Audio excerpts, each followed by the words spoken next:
Univariate analysis. Univariate analysis is the simplest form of analyzing data. Uni means one, so in other words, your data has only one variable. What do you mean by univariate analysis? Univariate analysis എന്ന് പറഞ്ഞു കഴിഞ്ഞാൽ ഒരു വേരിയബിളോട് കൂടിയുള്ള ഡാറ്റയെയാണ് നമ്മൾ univariate analysis എന്ന് പറയുന്നത്. It does not deal with causes or relationships, and its major purpose is to describe. It takes data, summarizes that data, and finds pattern in the data. So it doesn't deal with any relationships, but its main purpose is to describe the data, summarizing it, and patterns in the data. In the second slide, we can see the variable in univariate analysis. A variable in univariate analysis is just a condition or subset that your data falls into. You can think of it as a category. For example, the analysis might look at a variable of age, height or weight. ഏതെങ്കിലും ഒരു variable use ചെയ്തിട്ടാണ്. And it does not look at more than one variable at a time. Otherwise, it becomes bivariate analysis. 3 or more, it becomes multivariate analysis. അപ്പോൾ ഇതിൽ മെയിനായിട്ട് പറയുന്നത് ഒരൊറ്റ variable ആണെങ്കിൽ univariate അനാലിസിസും, 2 variable ആണെന്നുണ്ടെങ്കിൽ ബൈവേരിയേറ്റും, 3 വേരിയബിൾ ആണെങ്കിൽ 3 അതിൽ കൂടുതലോ വേരിയബിൾസ് ഇൻക്ലൂഡ് ചെയ്തിട്ടുള്ള ഒരു ഡാറ്റയാണെങ്കിൽ അതിനെ മൾട്ടിവേരിയേറ്റ് എന്നും പറയുന്നു. How we can find the or describe the patterns? It includes measures of central tendency. Central ടെൻഡൻസിയുടെ measures, that is mean, mode, median. അതുപോലെ ഡിസ്പേർഷൻ്റെ മെഷേഴ്സ്, അതായത് range, variance, maximum, minimum, quartiles, standard deviation. ഇതെല്ലാം use ചെയ്തിട്ടാണ് univariate statistics നമ്മൾ explain ചെയ്യുന്നത്. Many other methods like frequency tables, bar charts, frequency polygons, histograms, pie charts, ഇതെല്ലാം എന്താണെന്നുള്ളത് നമുക്ക് സ്ലൈഡുകളിൽ കാണാം. എന്താണ് ഫ്രീക്വൻസി ടേബിൾ? ഫ്രീക്വൻസി ടേബിൾ എന്ന് പറയുന്നത് ഇതൊരു ഡീറ്റെയിൽഡ് ഡിസ്ക്രിപ്ഷനാണ്. ഒരു കാറ്റഗറി അല്ലെങ്കിൽ വാല്യൂസ്, ഒരു വേരിയബിളിൻ്റെ കാറ്റഗറീസോ വാല്യൂസോ ഒക്കെ പറയുന്ന ഒരു ഡീറ്റെയിൽഡ് ഡിസ്ക്രിപ്ഷനാണ് ഫ്രീക്വൻസി ടേബിൾ എന്ന് പറയുന്നത്. അതിൽ ഇൻക്ലൂഡഡ് ആയിട്ടുള്ള കാര്യങ്ങൾ, frequency, this tells you how many times A particular category in your variable occurs, എത്ര ടൈം അത് ഒക്കർ ചെയ്യുന്നു, അതാണ് അബ്സല്യൂട്ട്. റിലേറ്റീവ് ഫ്രീക്വൻസി എന്ന് പറയുന്നത് പെർസെൻറ്റേജ് ആണ്, when we compare with others, അതാണ് റിലേറ്റീവ്. ക്യുമുലേറ്റീവ് എന്ന് പറഞ്ഞു കഴിഞ്ഞാൽ ക്യുമുലേഷൻ ഓഫ് ദ ഫ്രീക്വൻസി. അപ്പോൾ ഈ ടേംസുകൾ നമുക്ക് പരിചിതമായിരിക്കണം. അബ്സല്യൂട്ട് ഫ്രീക്വൻസി എന്ന് പറഞ്ഞു കഴിഞ്ഞാൽ ഒരു പെർട്ടിക്കുലർ കാറ്റഗറി മാത്രം നമ്മൾ യൂസ് ചെയ്യുന്ന ഒരു എത്രയാണ് അതിൻ്റെ വാല്യൂ എന്നുള്ളത്. റിലേറ്റീവ് എന്ന് പറഞ്ഞു കഴിഞ്ഞാൽ നമ്മൾ കമ്പയർ ചെയ്ത് നമ്മളൊരു പെർസെൻറ്റേജ് അനലൈസ് ചെയ്യുന്നുണ്ടെങ്കിൽ അതാണ് റിലേറ്റീവ്. ക്യുമുലേറ്റീവ് എന്ന് പറഞ്ഞു കഴിഞ്ഞാൽ ക്യുമുലേഷനാണ് അതിൽ കാണിക്കുന്നത്. ഇനി ഒരു ടേബിൾ ഇവിടെ കാണിക്കും. ഒരു ഓർഡിനറി സോഷ്യോ എക്കണോമിക് ക്ലാസിൻ്റെ വേരിയബിളാണ് നമ്മളിവിടെ കാണിക്കുന്നത്. If there were numbers assigned to each category that were also ordered, interval ലെവലൊക്കെ നമ്മളിവിടെ ഓർഡർ ചെയ്യുന്നുണ്ട്. അപ്പോൾ സോഷ്യോ എക്കണോമിക് ക്ലാസ് എന്ന് പറഞ്ഞ് നമ്മൾ 4 ഡിവിഷൻസാണ് ഇവിടെ ഈ ടേബിളിൽ കാണിച്ചിരിക്കുന്നത്. ഒന്ന് അപ്പർ, രണ്ടാമത്തത് upper middle, middle, lower middle, lower, അങ്ങനെ 5 കാറ്റഗറൈസേഷനാണ് നമ്മൾ നടത്തിയിട്ടുള്ളത്. ഒന്നും കൂടി ശ്രദ്ധിക്കുക. Upper, upper middle, middle, middle, lower. ഇതിൽ നമ്മൾ രണ്ടാമത്തെ കോളത്തിൽ നമ്മൾ കാണുന്നത് ഫ്രീക്വൻസിയും, മൂന്നാമത്തെ കോളത്തിൽ ഈ ഫ്രീക്വൻസി വെച്ചിട്ടുള്ള പെർസെൻറ്റേജ് നമുക്കറിയാം എങ്ങനെയാണ്. അതായത് 50 ഡിവൈഡഡ് ബൈ 700 ഇൻറ്റു 100 ആണ് നമുക്ക് 7.14% കിട്ടുന്നത്. അപ്പോൾ അങ്ങനെ നമുക്ക് ഒരു 150 ഡിവൈഡഡ് ബൈ 700 ഇൻറ്റു 100 ആണ് നമുക്ക് 21.43. ആ പെർസെൻറ്റേജ് നമുക്ക് കിട്ടി. എന്താണ് ലാസ്റ്റിൽ കൊടുത്തിട്ടുള്ളത്? ക്യുമുലേറ്റീവ് ഫ്രീക്വൻസിയാണ്, CUM പെർസെൻ്റ് എന്നുള്ള ക്യുമുലേറ്റീവ് ഫ്രീക്വൻസിയാണ് ഇതിങ്ങനെ നമുക്ക് കിട്ടുന്നത്. 7.14 പ്ലസ് 21.43 ആണ് നമുക്ക് എന്ത് കിട്ടുന്നത് 28.57. അതുപോലെ 28.57 പ്ലസ് 42.86% ആണ് നമുക്ക് 71.43% ആയിട്ട് ക്യുമുലേറ്റീവ് നമുക്ക് കിട്ടുന്നത്. ഇനി അടുത്തതാണ് ക്രോസ് ടാബുലേഷൻ. ഇപ്പം നമ്മൾ നേരത്തെ അബ്സല്യൂട്ട് ഫ്രീക്വൻസി, അതുപോലെ റിലേറ്റീവ്, ക്യുമുലേറ്റീവ് എന്നൊക്കെ നമ്മൾ പറഞ്ഞു. നാലാമത്തെയാണ് ക്രോസ്. എന്താണത്? This is also referred to as grouped frequency. Grouped frequency 2 വേരിയബിൾസിൻ്റെ കേസിൽ a cross tab simply represents the absolute frequency broken down by categories of 2 or more variables. It is also possible to find percentage in these types of tables.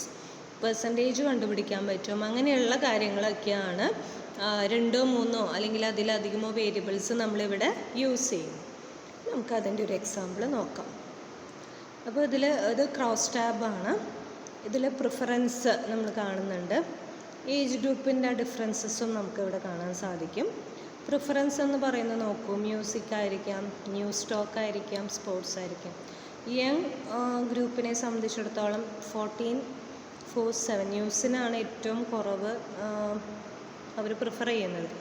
Middle ഏജേഴ്സിനെ സംബന്ധിച്ചിടത്തോളം ന്യൂസിനാണ് അവർ കൂടുതൽ importance കൊടുക്കുന്നത്. Music ഏകദേശം ഒരേ ഇതിൽ. Old ഗ്രൂപ്പിനെ സംബന്ധിച്ചിടത്തോളം ഈ ന്യൂസാണ് ഏറ്റവും ഇമ്പോർട്ടൻ്റ് ആയിട്ട് അവർ പ്രിഫർ ചെയ്യുന്നത്. ഇനി അടുത്തതിലേക്ക് എത്താം. എന്താണ് ഫ്രീക്വൻസി പോളിഗൺ? ഇതൊരു ഗ്രാഫാണ്. It is a graph constructed by using lines to join mid points of each interval. The heights of the points represent the frequencies. The frequency polygon can be created from the histogram or by calculating the midpoints of the bins from the frequency distribution table. അപ്പോൾ polygon എന്ന് പറയുന്നത് ഒരു ഗ്രാഫാണ്. Height അനുസരിച്ചിട്ടാണ് അതിൻ്റെ frequencies represent ചെയ്തത്. 2 രീതിയിൽ frequency polygon നമുക്ക് work ചെയ്യാം. ഒന്നെങ്കിൽ ഹിസ്റ്റോഗ്രാം വരച്ചുകൊണ്ട്, ഇല്ലെങ്കിൽ അതില്ലാതെ തന്നെയും നമുക്കത് യൂസ് ചെയ്യാം. A frequency polygon is almost identical to a histogram, which is used to compare sets of data or display cumulative frequency distribution. അപ്പോൾ ഹിസ്റ്റോഗ്രാം, അതായത് ഒന്നെങ്കിൽ കമ്പാരിസൺ നടത്തി അല്ലെങ്കിൽ ക്യുമുലേറ്റീവ് ഡിസ്ട്രിബ്യൂഷൻ വെച്ചിട്ട് നമുക്കത് ചെയ്യാം. It uses a line graph to represent quantitative data. Line ഗ്രാഫാണ് use ചെയ്യുന്നത്. ഡാറ്റ ഇൻഫർമേഷൻസ് ഒക്കെ നമ്മൾ ചെയ്യുന്നുണ്ട്. സ്റ്റാറ്റിസ്റ്റിക്സ് അറിയാം നമുക്ക് എന്താണ്. The tabulation of each run for each ball in cricket gives the statistics of the game. Table, graph, pie chart, bargram, these are being used. Frequency polygons are a visually substantial method for representing the data and frequency. These are the methods that are used for representing the quantitative data. Let us discuss this. How to draw? First one, choose the class interval and mark. We have to choose the class interval. Then mid value we have to point out. Then frequency we have to mark on the vertical axis. Corresponding to the frequencies of each we have to mark that one. Connect these points and we get a frequency. Here we have given height in centimeter. 140 മുതൽ 50 150 വരെയുള്ളവർ എത്ര പേര്, സ്റ്റുഡൻസിൻ്റെ number 170 തൊട്ട് 180 വരെ, അങ്ങനെ frequencies കൊടുത്തിട്ടുണ്ട്. അത് ഹൈറ്റിനനുസൃതം. അപ്പം എങ്ങനെയാണ് പോളിഗണിലേക്ക് എത്താൻ നോക്കാം. അപ്പോൾ ആദ്യം എന്ത് ചെയ്യണം, നമ്മൾ ഹിസ്റ്റോഗ്രാം വരയ്ക്കണമെങ്കിൽ അങ്ങനെ ഹൊറിസോണ്ടൽ ആക്സിസ് നമ്മളതിൽ മാർക്ക് ചെയ്യുന്നു. ഹൈറ്റാണ് ഹൊറിസോണ്ടൽ ആക്സിസിൽ നമ്മൾ മാർക്ക് ചെയ്യുന്നത്. നമ്പർ ഓഫ് സ്റ്റുഡൻസ് വൈ ആക്സിസിൽ.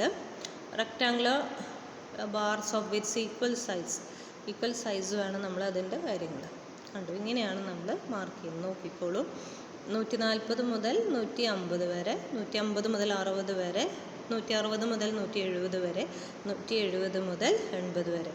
അപ്പോൾ ഇതിൻ്റെ സെൻറ്റർ ഭാഗം 145, ആ സെൻറ്ററിലത്തെ പോയിൻ്റാണ് നമ്മളിവിടെ ടച്ച് ചെയ്യുന്നത്. അപ്പോൾ നോക്കിയോളൂ, A B C D E F, ഇതാണ് frequency polygon.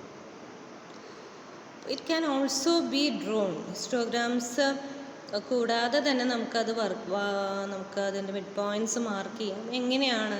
Upper limit plus lower limit by 2. ഇവിടെ അപ്പർ ലിമിറ്റ് എത്രയാണ്? ഇപ്പോൾ അപ്പർ ലിമിറ്റ് എന്ന് പറയുന്നത് 150 പ്ലസ് 140 ബൈ 2. അങ്ങനെ ചെയ്തിട്ടാണ് നമ്മൾ എന്ത് ചെയ്യുന്നത്. അപ്പോൾ ഹിസ്റ്റോഗ്രാം ഒന്നും തന്നെ വേണ്ട, ഇല്ലാതെ തന്നെ നമുക്കത് ചെയ്യാം. എന്താണ് ഒജീവ് എന്ന് പറയുന്നത്? It is A term to describes curves or a curved shape. Ogives are graphs that are used to estimate how many numbers lie below or above a particular variable or value in data. അപ്പോൾ ogive എന്ന് പറഞ്ഞു കഴിഞ്ഞാൽ നമ്മൾ ഗ്രാഫാണത്. എന്താണ് അതിൻ്റെ steps എന്നുള്ളത് നമുക്ക് നോക്കാം. ക്യുമുലേറ്റീവ് ഫ്രീക്വൻസീസ് നമ്മൾ ആഡ് ചെയ്യുക. It is done by adding the frequencies. We know that the result, the last number is always equal to the total frequencies of the variables.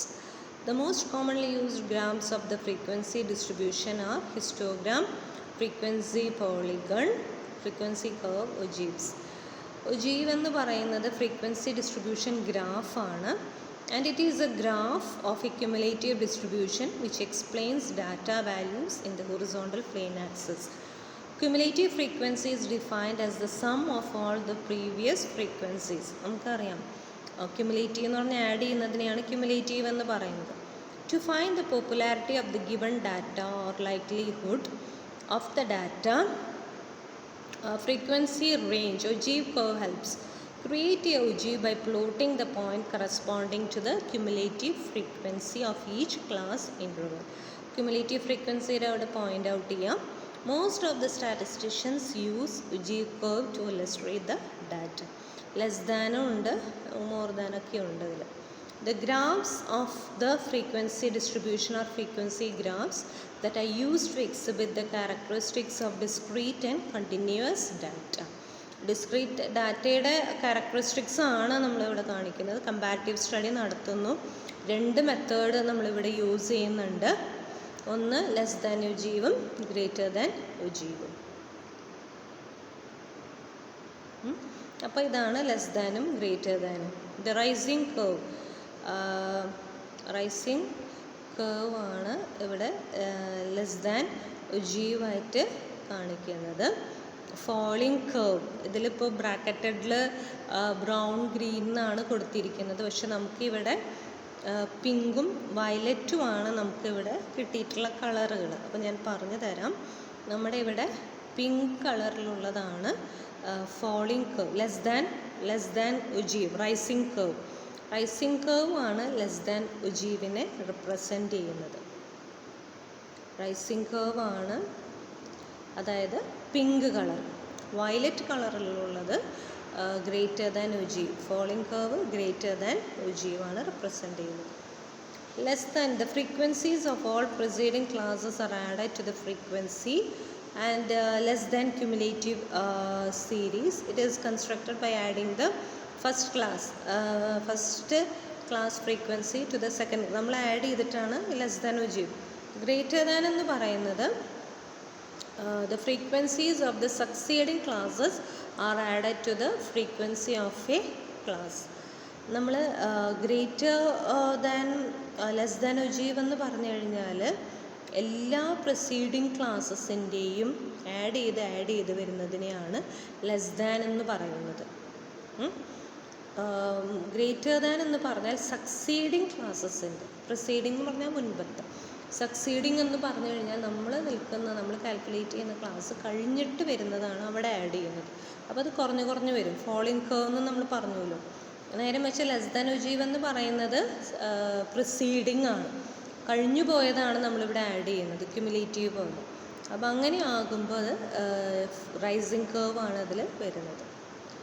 Ogive chart is A curve cumulative frequency. Four drawing such A curve we can have the percentages are being plotted.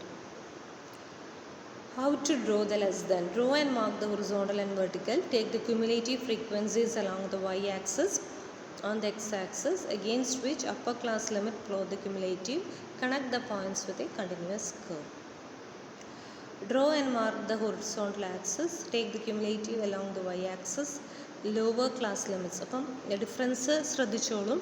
ഇവിടെ നമ്മൾ upper class limits ആണ് നമ്മൾ horizontal ആക്സിസിൽ mark ചെയ്യുന്നത്. ഇവിടെ നമ്മൾ lower class limits ആണ് plot ചെയ്യുന്നത്. എന്നിട്ടാണ് നമ്മളതിൻ്റെ പോയിൻ്റ് ചെയ്യുന്നത്. എന്താണ് ഇതിൻ്റെ use? Ogive graph or the cumulative frequency graphs are used to find the median of the given set of data. Median കണ്ടുപിടിക്കാനാണ് ഇത് യൂസ് ചെയ്യുന്നത്. അപ്പോൾ എന്താണ് മീഡിയൻ, എന്താണ് മോഡ്, എന്താണ് മീൻ എന്നുള്ളതൊക്കെ നമുക്കിനി സാവധാനം പഠിക്കാം. If both less than greater than cumulative frequency curve is drawn on the same graph, we can easily find the median value.